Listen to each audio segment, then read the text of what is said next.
can't enter Peru from here. It's impossible. Both sides, Bolivian and Chilean, said the same thing. Like, you're not allowed to enter into Peru from here.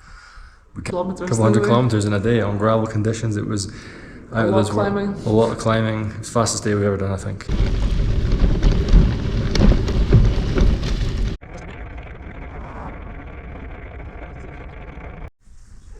So this is the suicide shower.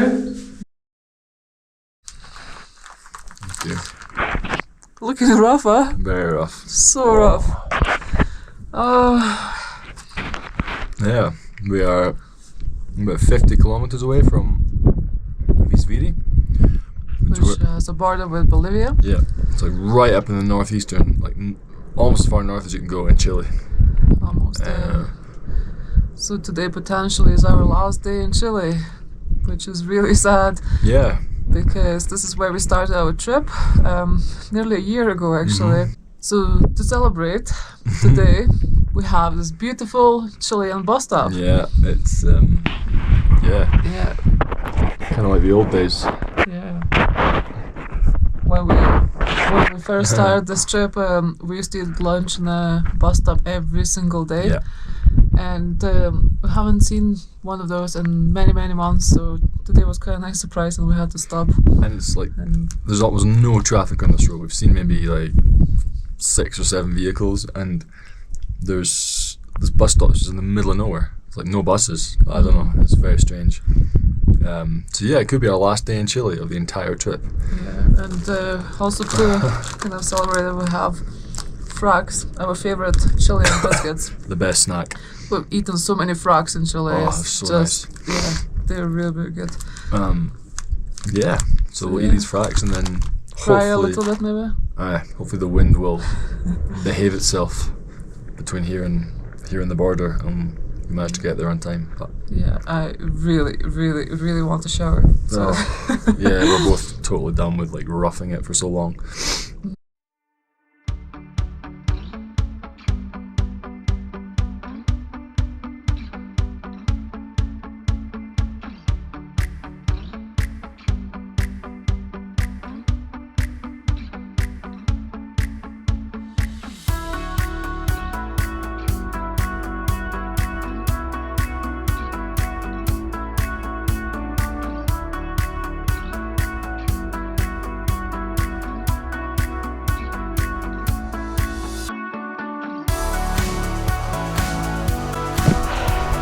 Go flat there.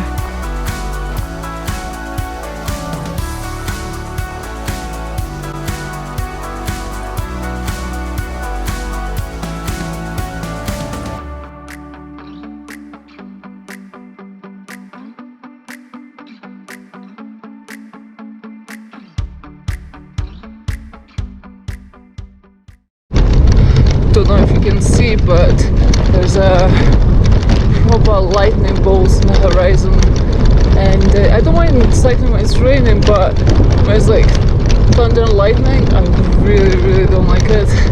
But there's absolutely nowhere to hide here. We have another 14k to Visviri. We've been cycling sandwiched between 2 storms, so one is over there and the other one is there. Not a good feeling. Where are we? We are in Charaña. What are we doing in Charaña? So it's a town just over the Bolivian border, after Chile, and we came here because our original plan was to go to Visviri in Chile and then go up to Tripartitos, the 3 border point between Peru, Bolivia and Chile, because we'd read a blog or two that people crossed there, and we got to the Visviri exit to Bolivia and they said, no, you can't enter Peru from here, it's impossible. Both sides, Bolivian and Chilean, said the same thing, like you're not allowed to enter into Peru from here. We can't give you the exit stamp to go up and then enter Peru. So our plans have changed, so we can't do the Puma route, which we'd initially intended. So we came over here to Charaña and we're basically stuck in Bolivia. Eating pineapple after a week of no fruit and veg. So delicious. It's amazing. It's the little things. We are in Viacha. Viacha, where's that? It's like 30-40 kilometers outside of La Paz. So we rocket propelled from Charaña to here yesterday. A couple of hundred kilometers. Couple hundred kilometers in a day on gravel conditions. It was out of this world. A lot of climbing. It's the fastest day we've ever done, I think. Yeah, I think so. Yeah. It took us only 4 hours as well. Yeah. So it's called a bus.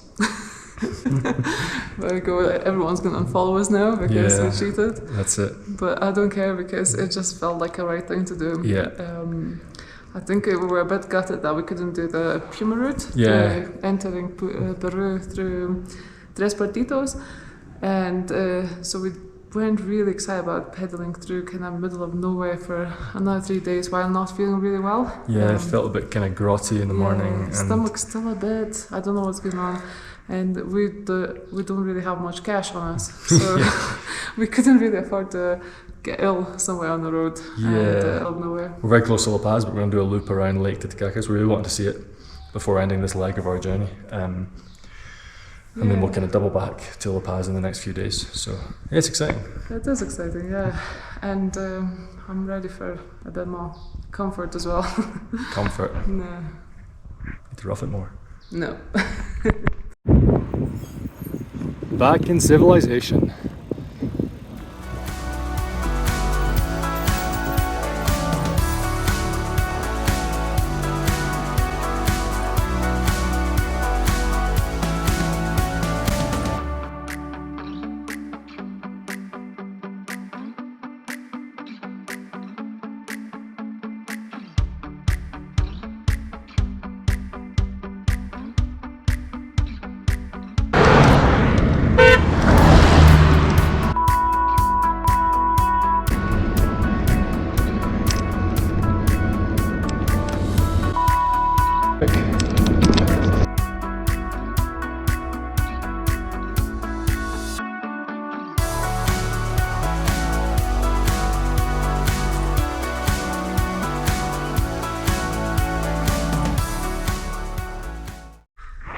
I'm about to go and have a shower, but Stephen was telling me that there's no way to have a shower without getting electrocuted. So, did you enjoy your shower? I did. It was got a bit of a buzz a couple of times, but it's just one of those electric showers like everywhere in these countries where there's wires everywhere and water and electricity don't really go together. Yeah, they call them suicide showers. Suicide shower. So yeah, I'm gonna go and have my suicide shower right now. So this is the suicide shower. You can see there's electricity wires everywhere. And you have to open this tap to be able to get hot water, but it doesn't have any tape on it. So every time you try to unscrew it or screw it back, it just gives you an electric shock. So that's fun. So we've got the metropolis of Tiwanaku behind us, which is a Bolivian archaeological site. Tiwanaku culture. Tiwanaku culture. It's about 2,000 years old. Yeah. Actually. But slight problem, we can't go in and see it. Why? Because we don't have any cash. We tried to withdraw some cash in Viacha yesterday, and we tried every single ATM we could find, and we couldn't get any money. No.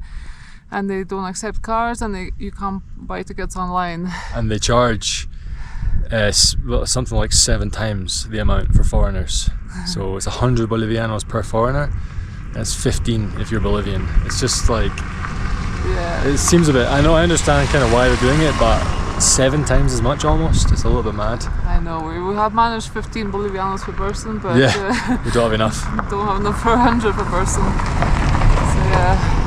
So so instead of going and seeing these old lovely ruins, we're gonna go and join this busy road with absolutely terrible drivers, and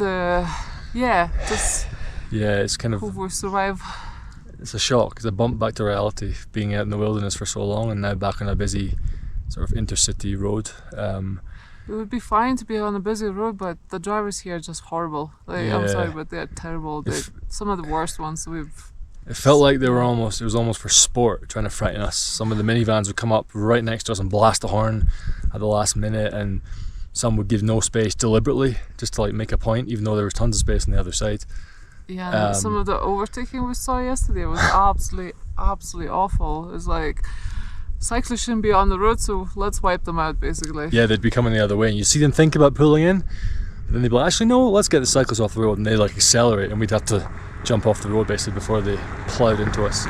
So, not fun.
How's Peru?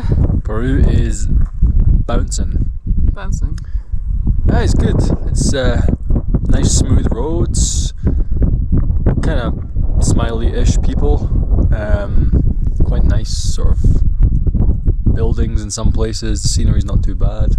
It's been a good first impression. It's a shame it's only one day, but it's you may ask, why are we in Peru for one day? It's because we want to see Lake Titicaca.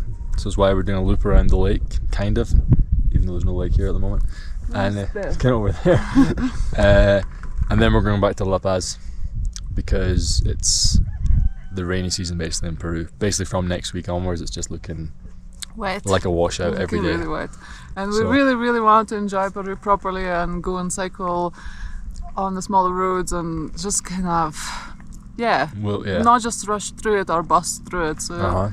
Hopefully we can come back when it's a bit drier and cycle here a bit later next year. Yeah, we will be back.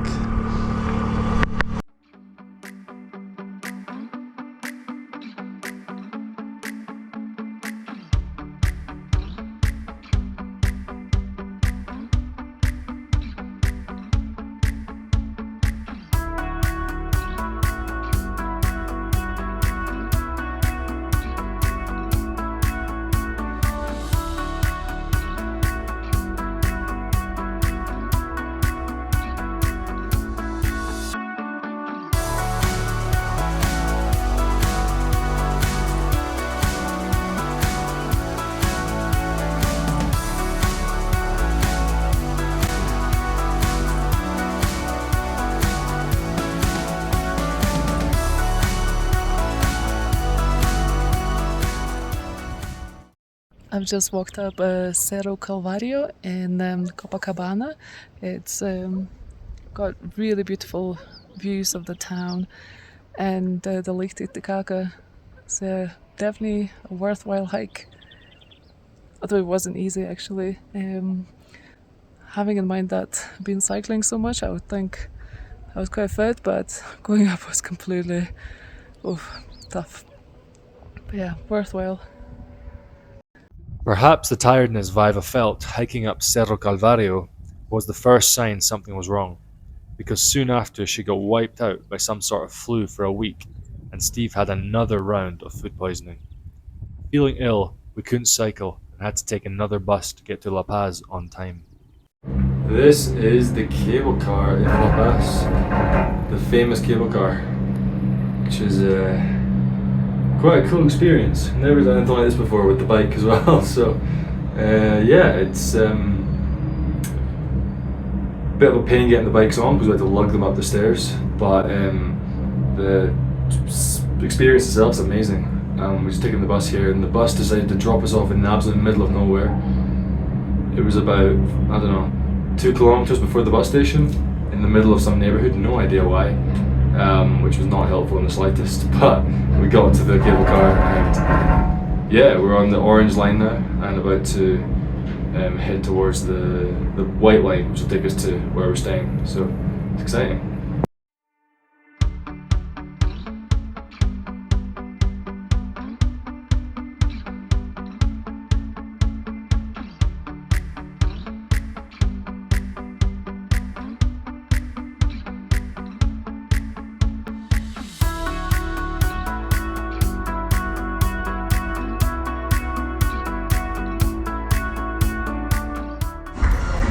Sopa de maní, typical Bolivian soup.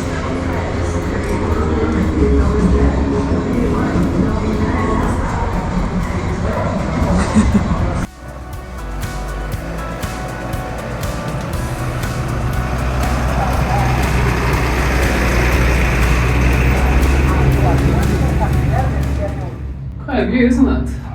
A bit dirty window, but the view of La Paz is incredible. Yeah. One of my favourite things to do in La Paz, just sit on my bum and not move and just admire the views from telefericos.